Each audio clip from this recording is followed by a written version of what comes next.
vamos conversar agora com a Mauri Aquino, que estava lá no estádio Amigão e acompanhou de perto o clássico Campinense e Botafogo, que ficou bem aquém do que a gente esperava, né, Mauri? Boa tarde. Boa tarde, Serginho. Boa tarde a todos que nos acompanham no Correio Esporte. Bem aquém mesmo, mas para lá do futebol ruim, né, por assim dizer, que a gente pôde acompanhar em campo, eu não digo futebol ruim, acho que é uma palavra um pouco mais pesada, mas a falta de criatividade de ambas as equipes. Até tiveram em alguns lampejos, né, alguns momentos aí. O Botafogo teve uma boa oportunidade na falha do goleiro, o Pedro Ivo não conseguiu concluir em gol. O Campinense teve uma outra bola, mas não foram bolas assim que a gente olha e fala, puxa, é realmente com clareza, realmente com cheiro de clareza. Mas, no fim de tudo, acho que o resultado foi bom para as duas equipes. Para o Botafogo, o sentimento de, pelo menos o que deu a entender na coletiva de imprensa e nos bastidores do elenco lá no Amigão, é que é um ponto conquistado super importante, né? Porque de fato é contra um adversário direto, se não é pela briga pelo título, porque aí não dá para a gente descrever agora com 3 jogos se o Campinense vai realmente brigar, né? ou se o Campinense vai ter forças para brigar e se o Botafogo vai ter realmente condições de brigar pelo título, né? Mas na conjuntura do campeonato, aí sim, para o Botafogo foi ótimo. 2 vitórias nos primeiros jogos, que aí até algum torcedor ou outro pode pensar, mas foi 2 vitórias com dois times, teoricamente, que vão brigar para não cair, né? São Paulo Cristal é um deles, o Botafogo ganhou com uma boa facilidade, e o CSP, que fica sempre ali naquele meio da tabela, né? Nem vai, nem volta, é tipo o Cuiabá na primeira divisão, né? Tá ali no meinho, mais para baixo do que para cima. Mas você conquista um ponto contra num clássico, né? Então você fecha 7 pontos. Já o Campinense, imagina-se, pelo menos foi passado ontem, o torcedor saiu muito vibrante, inclusive a comissão técnica e etc., diante de todos os problemas que chegaram lá na Maravilha, lá no CT Renatão essa semana, principalmente com o Santos, atacante, é que foi um empate contra um time que para eles, sim, vai brigar por título, vai brigar pelas condições lá de cima, e que é o Botafogo, né?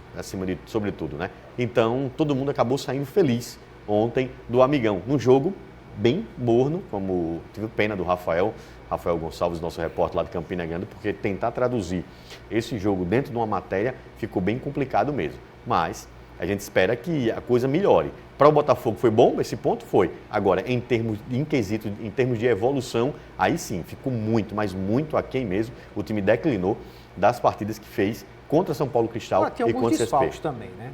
Pois é, aí fica aquela pergunta, né? Desfalques ou foi poupar para a Copa do Nordeste.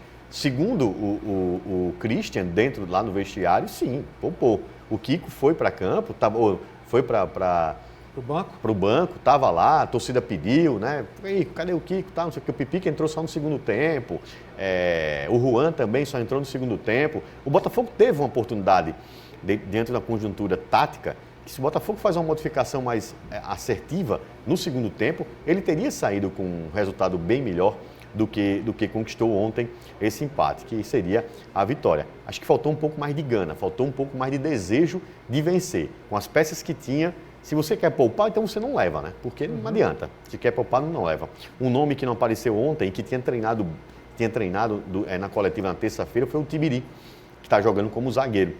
Segundo informações que coletamos por lá, o Tibiri tinha sentido um incômodo e aí preferiram deixar ele aqui. Então, se o Kiko também sentiu um incômodo, o Kiko também deveria ter ficado e assim sucessivamente, né? Você acabou trazendo um pouco de desconforto para o torcedor que já está ressabiado. O torcedor do Botafogo jogando no Almedão, o torcedor está sem paciência total com um time que não tem evoluído. Infelizmente, não tem evoluído. Tem dado resultado? Tem. Mas evolução de futebol, não. Para dar aquela animação agora sim, se for assim, a Mauri o ano todo, ninguém vai reclamar no final de tudo, né?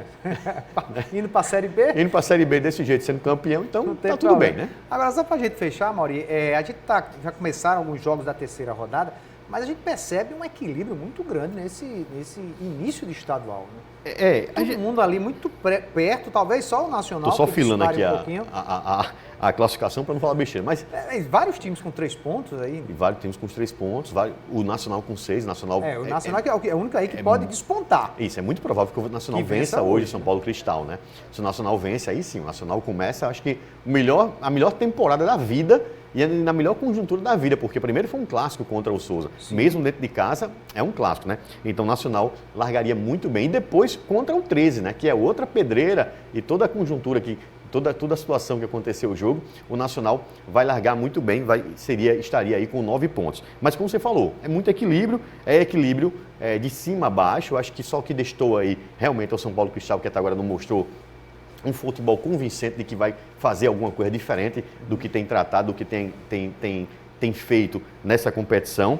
Mas está todo mundo na briga. Eu acho que do Botafogo, que é o primeiro colocado, até o 13, que é o 8º, está todo mundo no mesmo pacote. Se brincar aí, vai que um CSP ganha do Souza. Ganha do Souza sábado. Aí você embola tudo, né? E deixa o Souza numa situação mais complicada, que o Souza ficaria em 3 jogos apenas 3 pontos. E acho que o Souza é um time que vai evoluir bem mais. Já evoluiu diante do Serra Branca. O Serra Branca, para mim... Foi uma vitória. O Serra Branca em 13, primeiro jogo da competição, para mim foi o melhor jogo até agora. Os dois times jogaram francamente. O Serra Branca tem um time bom, teoricamente, lá no papel, mas que no segundo jogo não apresentou isso. Então tem a oportunidade hoje contra um time tecnicamente mais fraco, o Pombal, mas que não é ruim, né? Uhum. É um time que está em ascensão, um time que está todo mundo querendo dar uma olhadinha, porque, está aí, chegou, quer morder, quer fazer a sua brincadeira, né? É tipo aquele menino que vai para uma festa que não tem responsabilidade nenhuma, né? Tá lá. Ele vai, entrega o presente pro amiguinho e vai-se embora, né? Comer o docinho, bagunçar, brincar, e cada um que dê uma olhadinha, né? Se perder ele de vista, ele vai aprontar. Então, eu acho que o Pombal está nesse quesito, nessa questão aí da brincadeira. Da brincadeira séria, claro, né? Claro. O pessoal do Pombal não achar que eu estou aqui zoando. Muito pelo contrário. O pessoal do Pombal super carinhoso, super gentil com nossa equipe lá no arbitral. Mandar um abraço para todo mundo que faz o Pombal Esporte Clube e que a gente possa ver o Pombal, pelo menos com a vitória, jogando a vitória aqui para eles, como o presidente nos falou lá no arbitral, que seria jogar na cidade de Pombal nesse campeonato. Então, estou torcendo aí para que as obras avancem ao ponto de que dê tempo do Pombal mandar pelo menos uma partidinha lá na cidade, porque aí seria histórico, que já é histórico o campeonato com o Pombal atuando. Então, seria mais histórico ainda e um ponto, pelo menos, para trazer uma coisa melhor para o nosso estadual. Sem dúvida. Amaury, obrigado pela tua participação. Eu que agradeço.